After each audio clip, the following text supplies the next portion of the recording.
Менің жағымда қазір барлық өңірден жиналған осы жасыл ел штабының жетекшілері де қатысып отыр. Біз осы уақытқа дейін 1 миллионнан астам жастарды маусымдық жұмыспен қамтыдық. Оның 3/1 бөлігі ауылдың жастары және де осы әлеуметтік қолдауды қажет ететін жасөспірімдер.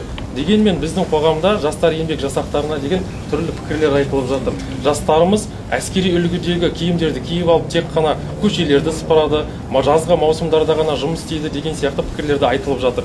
Бірақ осы ойлардың алдын алуда өзіңіздің бастамаңызбен басталған былтырдан бері Таза Қазақстан жалпыұлттық жобасы бізге көп көмегін тигізіп жатыр.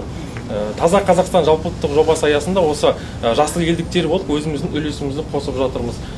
Соңғы 2 жыл көлемінде 70 мың белсендінің қатысуымен 2,5 мыңнан астам іс-шара өткізілді. 50 мыңға жуық ағаш отырғызылды және 46 мың тоннадан астам қоқыс шығарылды. Таза Қазақстан